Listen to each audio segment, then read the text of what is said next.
What's up YouTube? Capital G here, doing something I have not done in quite some time, and that is covering decks that have done incredibly well on the regional level. We're still in what I would consider the early stages of the format, and until we actually have that solid YCS level event to decide the format, it really feels like you can play kinda anything when it comes to like regionals, as long as the deck is competent and it's built solidly. I feel like you can have some success. The two decks that I'm going to show you guys both made top 8 over the weekend, and I just had to talk about this because some of this shit is completely out of left field.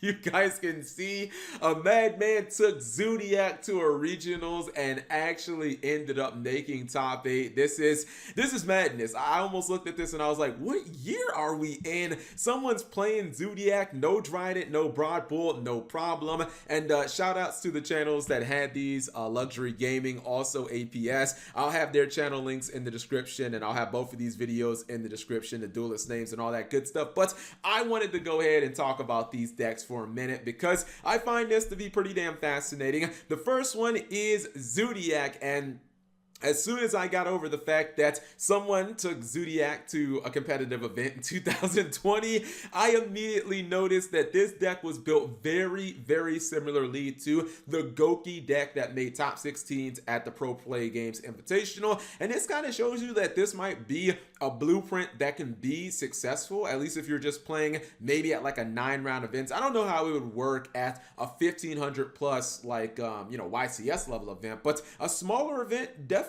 so. And I'm talking about the fact that this build runs an incredible 18 hand traps in the main deck. I mean, you have everything here from DD Crone, Effect Veiler, which we have not seen that much this format. You got Ghost Ogre, Ash Blossom, Nibiru, and Impermanent. Basically, it's just a hand trap party. If you're playing against a combo deck, you should not lose, especially if you're going second, because these hand traps obviously were put in here to just like to kind of stomp the control decks, or excuse me, the combo decks. And he essentially said that these were just really strong against the combo matchups, making sure that they couldn't go off or being absolute blowout cards like, Nibiru being a card that can just stop a Luna Lights or a Salamangreat player from going off if they haven't had the chance to make the Appaloosa yet and they don't have a whole bunch of resources. You can just Nibiru them at the right time and just essentially take them all out. Now, one of the things about Zoodiac is right now, some people would imagine that Zoodiac doesn't really have much of a win condition, at least without Trident, especially in Master Rule 4. Master Rule 5, Zoodiac will be a lot better because you really won't need a lot of link monsters. But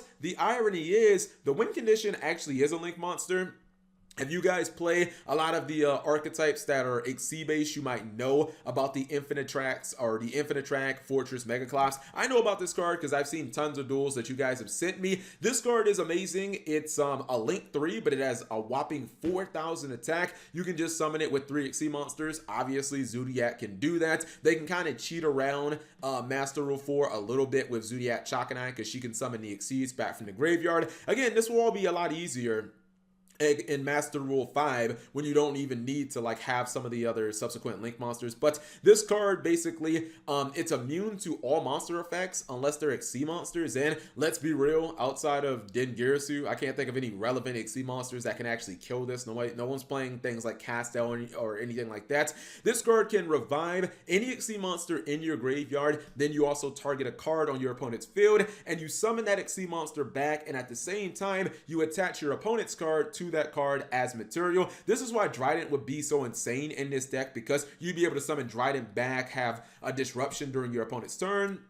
and you still get one of their cards off the field. And actually, he ran a combo that was similar to that. This is a deck that actually runs Orcus combo, guys, but only one single Orcus card in the main deck. He ran Symbol Skeleton. So essentially, you guys know how easy it is to go into Galatea. What this deck can do, especially if you open with Barrage, you can use Barrage, summon one of your Zoodiac monsters, normal summon your Symbol Skeleton, go into your copy of Galatea. You're not even going to activate her effect. The entire point of her is just to overlay into your Dengirsu, which is somewhere in here. Here it is. So your Dengirsu serves as not only protection for your entire field, but it also is a removal card. You guys know, you summon it, you take away a card on your opponent's field. The best thing about Dingirsu in this deck is not just that you can summon it back from the graveyard with Simple Skeleton, it's that you can summon it back from Megaclops. Megaclops summons the monster back, and it still lets you use that monster's effect. You can attack with that monster. So a lot of times what you'll do is, if you happen to get the Simple Skeleton, you didn't banish it off Desires or something like that,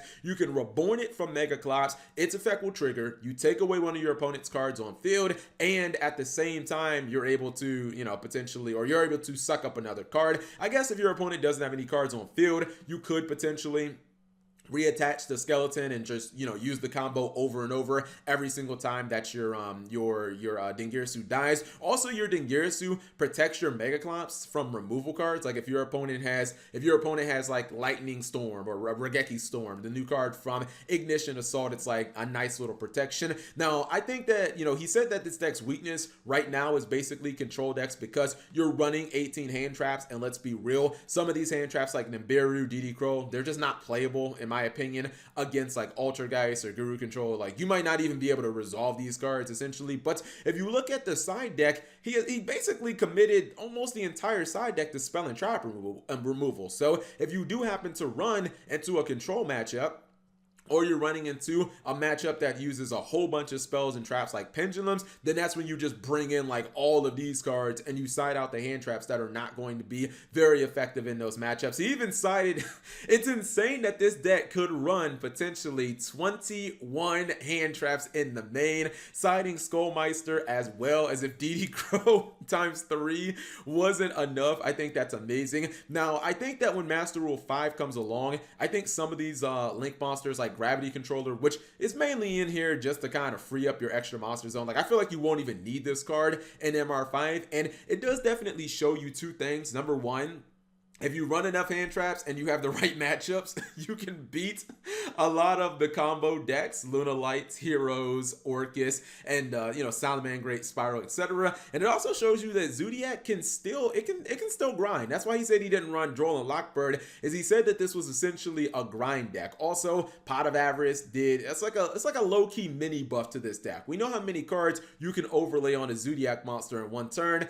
if that monster dies, or if you trade it in the Gravity Controller, or I guess even like the Infinite Track Megaclops, you can get all those cards back essentially with Pot of Avarice and draw 2 cards. So this was like a really interesting deck. I never thought that I would see Zoodiac again, at least not until Trident got back at 1, but it shows you that there's still a little bit of potential. Also, I think Whiptail is just really good. The fact that Whiptail just lets you ram one of your opponent's monsters and banish it, I feel like that's like one of their best cards right now. Whiptail and Ram are kind of like the cards that hold all the weights and that do all the heavy lifting. So Konami, if you're watching this, give Zoodiac Trident back so that it can become a legitimate threat. Second deck is actually Marincess. I feel like so many people, myself included, have been waiting for this deck. Like, yo, when's Marincess gonna be able to do anything? We know that Marincess have a lot of economic combos. Essentially, you can go as far as like a Link 3 just off the normal summon of Seahorse, but the deck didn't really have a lot of good main deck Marincess monsters. Now you have much better summons. You have Blue Tang, which is essentially a Salamangreat Foxy for the archetype. I feel like, Marincess are kind of like poor man's Salamangreats.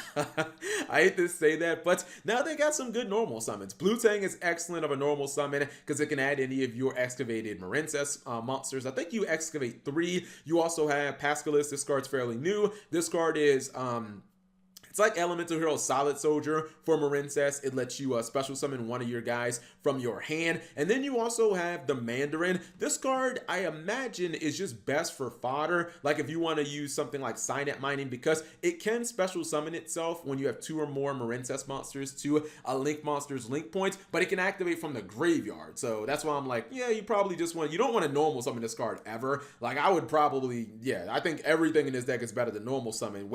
Swap Frog, or any of the Marincess cards, but this card is good for pulling itself out of the graveyard. And one of the things that I do like about this deck is the deck has a way of getting its spells and traps. Even though you can't directly get to Marincess Wave, you do have options of either hard drawing this card. You can add it back from the graveyard when it's in the graveyard. I believe that that's off the Pascalus effect. You can banish her and then you can add this back to your hand. And I think this is the reason why this player ran Phantasme specifically. Like usually with Phantasme, players are kind of looking to get hand traps if it's their opponent's turn, because you can activate the hand trap. Same thing with the Marincess Wave. If you have that link 3 or higher on board, then drawing this card from a Phantasme is awesome because you can use it immediately to disrupt your opponent. I still think that Marincess, if they had a way of getting this card, or if they had one more like really powerful trap, I mean, I hate to say just give every deck an Infernity Barrier, but I definitely feel like it could be a roguish option. I do think that the Xyz put in a lot of work. He said that he played against Orcus, being able to make Dweller turn 1, especially a 2200 attack Dweller, not a 1700 attack Dweller where they can run into it.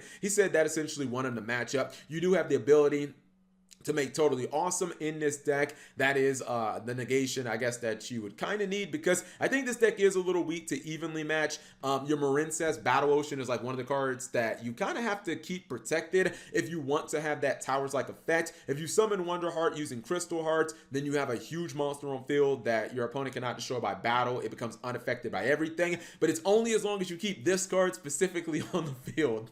If your opponent evenly matches you, you're probably not going to keep this, and it definitely can hurt. I think this deck benefits from the fact that people aren't main decking a lot of spell and trap removal right now. Everyone's playing a lot of Droll and Lock and hand traps, and those cards aren't they're not very effective against a very established board of like Wonder Heart that's like 4500 attack and unaffected by card effects. At that point, you basically either have to take this card out or you have to kaiju your opponent, and they're not really main decking those type of cards. I do think that Marincess is a nice rogue option, but he did say he had help with some of his matchups. He said that, for the most part, the main kind of meta decks that he played against were like Spiral and Orcus, and he did end up losing the Spiral, but he smashed a lot of the other rogue decks. Anyways, whatever you guys thought of some of this crazy stuff that was actually topping regionals, you let me know in the description below. Now I'm amped up and I want to go to a regional, because I'm like, dude, I definitely can find something spicy. I've been low-key thinking about playing Cubics with Magician Souls. I know YG Organization just wrote an article about it. It looks really spicy. Anyways, I'm rambling at this point. If you guys want to download the decks, they'll be in the description below. And again, check out the original videos and the channels in the description below. Thank you guys for watching. As always, subscribe if you have not already, and turn on that notification bell for daily videos.